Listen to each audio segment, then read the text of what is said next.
season. It looks like that's going to go to Manchester City again after Liverpool broke it up. So the Premier League will go back in the hands of Manchester City is what it looks like is going to happen. And now they're struggling. Then yesterday, the German Federation for Soccer and current manager Joachim Löw came out and said that after the Euros, Joachim Löw will no longer be the manager of the German national team, and he will relinquish his spot, but will still look to coach in world football. A little interesting there. I wonder what club he would choose to coach. So two primary names came up in that conversation. The first being Jurgen Klopp, who very quickly and swiftly denied that he would become the manager this summer. Maybe in a couple years, maybe next summer, who knows? But this summer, he said he would not leave Liverpool and he would stay there and not take the job with the German national team. The second name is Hansi Flick, who most famously was the assistant coach with Joachim Löw when they led the German national team to beating Lionel Messi and Argentina with a Mario Götze goal in the 117th minute in Brazil in 2014. Then now is the Bayern Munich coach and has won more trophies with Bayern since he took the helm after they had sacked their previous coach in Niko Kovac. He's won more trophies than he's lost games. And his name continues to pop up.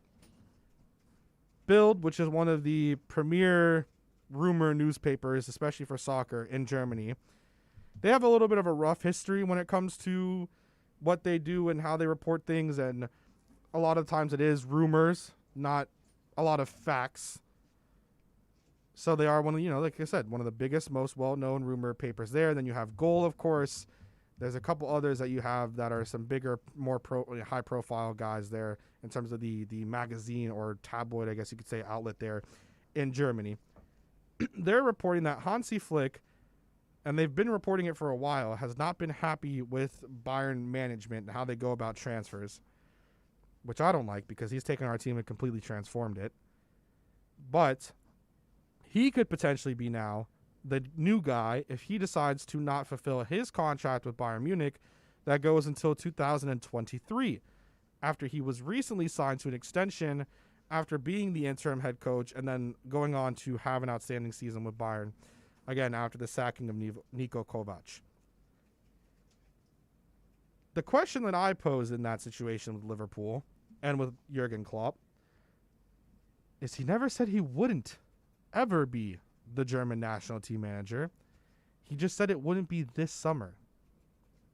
Let's say Liverpool has another down year and Germany decides to promote within, or they name like an interim person. There isn't really much that they have to worry about besides World Cup qualification.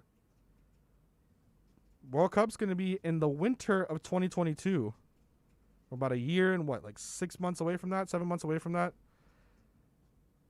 So that's winter 2022.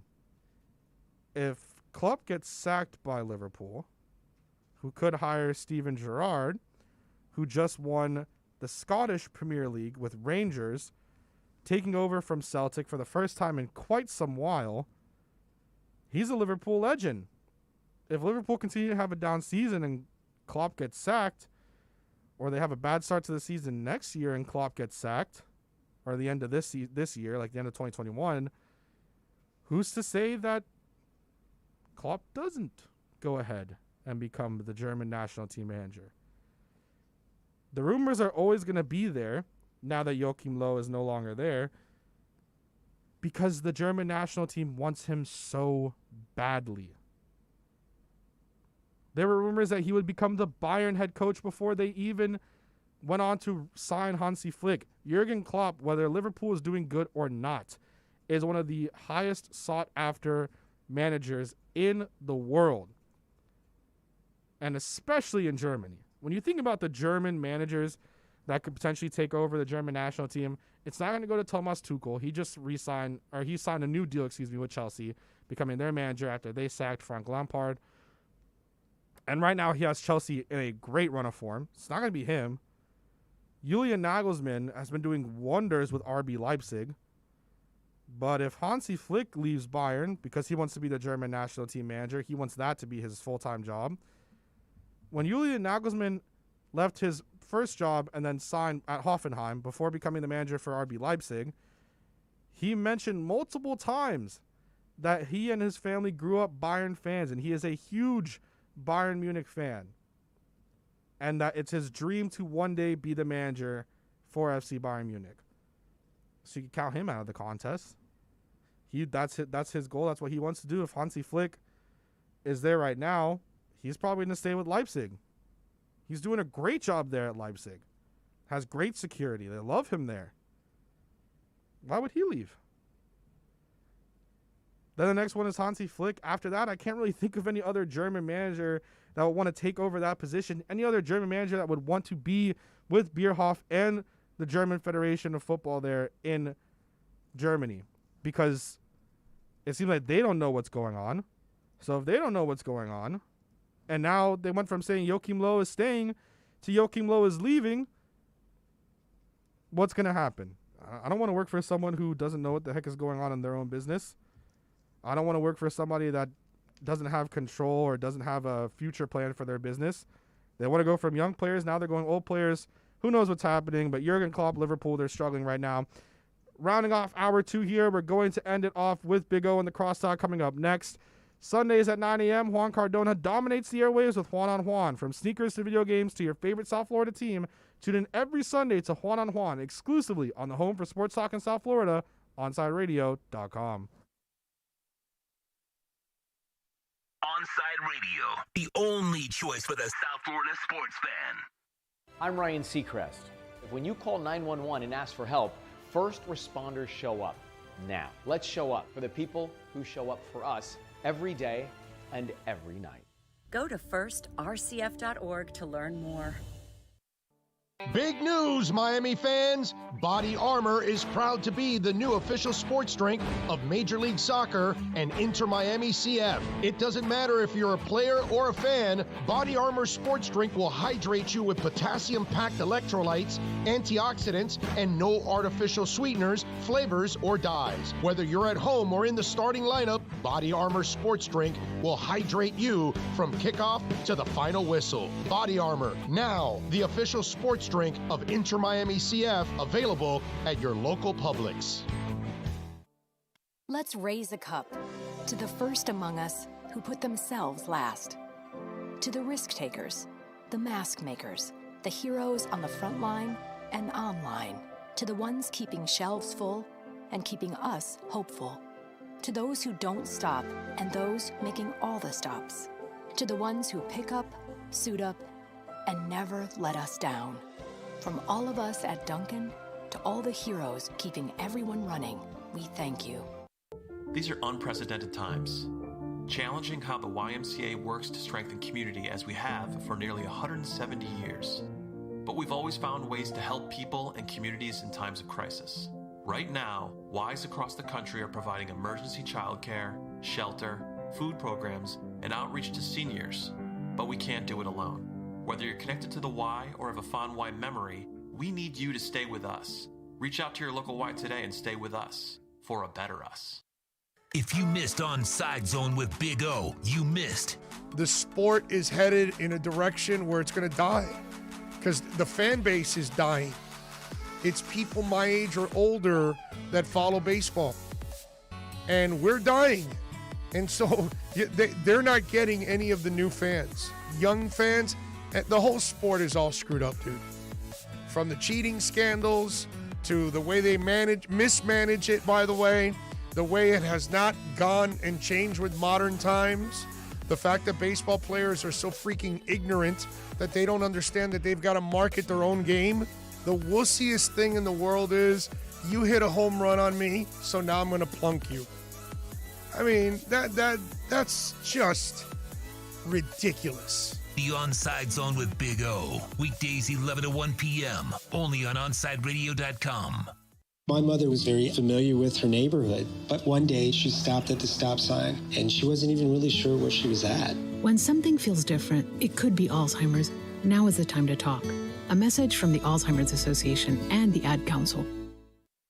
On the battlefield, there's a saying America's military men and women live by. Never leave a fallen warrior behind, ever. Off the battlefield, Wounded Warrior Project operates with the same goal. Wounded Warrior Project was created to help our men and women returning home with the scars of war, whether those scars are physical or mental. Wounded Warrior Project. We never leave a fallen warrior behind, ever. Learn more about what we do at woundedwarriorproject.org. Welcome back to Kai's Corner. To reach out to Kai, dial 888-441-4623. That's 888-441-4623. Back to Kai's Corner. Rounding off hour 2 here. A little bit of an interesting thing from Seifert ESPN. The XFL and CFL are discussing options for collaboration as they plan to make their returns. More football, Big O. I like it. I mean, you might as well try to help each other, because if not, you're both going to sink. So if you got an opportunity to kind of, now the only thing is the rules are That's the a thing. little The different. CFL would have to adapt so some. Are we doing the AL, NL thing in baseball for many years? DH in one league, no DH. So then, you know, the field is bigger in one league. Less men are on the field. You can, motion is different. I mean, it's just, it's a whole. The way they run up to the line before the snap and the everything motion like that. that you can have is different than in the NFL. So that'll be a bit of a challenge for the XFL. They should. One of the things that they should do, especially with the XFL, is like, wouldn't you want to be? I know obviously it's hard, especially to be like a development league for football, but like for the NFL. But isn't that one of the greatest things you can do to continue to have your like league develop? It's like, hey, you know what? Like we'll come into agreement, like where they can be like kind of how the NBA has, the MLB has, where it's like this is our partner club, our partner team, where. You know what? We'll have some guys that we might think are some undrafted guys or some seventh rounders go get some experience with some coaches and stuff like that, and kind of bring them in instead of like, all right, well, there's this 1-year guy, he failed, like an Isaiah Wilson, he failed, and now all of a sudden, we're going to give up on him. Maybe you can, give him off to your XFL team and see if they can get something out of him instead of just, all right, 1 year you're done, all right, whatever, cool, we're done with you. Yeah, every NFL team should have a Sioux Falls, is what you're saying. Yeah, essentially. I would love that. Now it won't sell. It would be hard. It'll be hard to sell because minor league sports aren't sold in this country. It's just the way it is, and it's always been that way. Minor league baseball is the only one that's been able to get away with it. But that's kind of, they've been traditions. Especially here in Florida. And they've been stuck in those little towns forever. And that's all they've ever had, so it's kind of built in already. Right. And that's dying, by the way, because baseball is eliminating some of these minor league teams because the money is starting to go. The money is own. starting now to disappear for baseball, and their revenue is going to go down over the next few years. But anyway, just talking about that, years ago, you would have been born into a country where we would have had 2 pro leagues if Trump didn't screw it up with the USFL. Because the direction the USFL was going in, it was a legit league with legit talent, and it was in the off season. Once they tried to take on the NFL, it was over, and that was stupid. You can't. But if they would have stayed where they were at, we would have had year-round football by now, and established. And it would have been cool. Players would have had an opportunity to go to the NFL. Didn't he also try to buy the Bills multiple times? Yeah, he tried. Before the Pagula family or whoever it was. Yeah. And he tried to buy the Jets, I think. He tried to buy a couple things, and failed. And instead decided to, well, I'm not going to get you. Well, whatever. I mean, it is what it is. But the USFL would have been really cool if we would have kept it around, unfortunately. But, yeah, it's just so hard to develop a minor league. It really is. And maybe you have to do it in other countries. Yeah. Like what they were doing with NFL Europe. They might have had the better idea there. Now that it's exploded more in Europe, maybe that's where you put your minor leagues. Have any players really? I know we have one on the Dolphins now who was a defensive tackle. I think they tried making a guard from Brazil. But I know, have any of them really succeeded? The only other guy was that German. Are you talking about, Vikings, from other right? leagues? That come a part of the NFL Europe thing where they come through. Well, NFL Europe. There's one on the Panthers right now, I think, that's also kind of good. Kurt Warner played in NFL Europe. Lawrence Phillips, after he got kicked out of the league, had to go back to NFL Europe. Oh, but I'm saying, ones that have come in that Brian system. Finneran. That's the kid. Played for the Barcelona Dragons, and he made a name for himself there, then went to Atlanta and played several years in Atlanta, was kind of one of the, third, fourth receivers on the team, never an elite receiver, but he did have a career. And it came out of NFL Europe. Because he was on the same team that had Lawrence Phillips and somebody else, and they ended up winning the league. The interesting part is, when anybody ever tells you, how did, Steve Young retired, you ask them, why did Steve Young retire? Who retired him? And it's Lawrence Phillips. He missed a block. The hit was Steve Young's last concussion, and it was over. So Lawrence Phillips came from Europe after having 1,000 yards, only to end Steve Young's career. That's not a great yeah. a great Then he thing tried for to end some yourself. kids. Then he tried to end some kids' careers by playing, Death Race 2000, trying to run them over. Yeah, no. I mean, the last player that I can think of is if he was a German wide receiver that came from NFL Europe. He was drafted by the Vikings. And I can't remember his name. It was a couple years ago. And I know Mike Mayock was hyping him up super What's big. that? But yeah. What did you say, Sean? 30 seconds. Oh, 30 seconds. Sorry, I couldn't What's understand going that. on in the show today? We got a bunch of things, man. Teron Davenport's going to join us, ESPN Nation reporter for the Titans. So we covered Isaiah Wilson. So we'll have some fun. Plus, Teron and I have been going back and forth on Tannehill. So I want to see how he feels still about call him Tannehill. Tannehill? Yeah, 'cause didn't he kill the season after they stopped Henry? Yeah. Yeah, he killed the season, right? You couldn't lift him. Okay, so Donovan Campbell from Channel 7 is going to stop by. We got a new weekly feature we're going to do. We're going to talk to TV personalities every week on Wednesdays.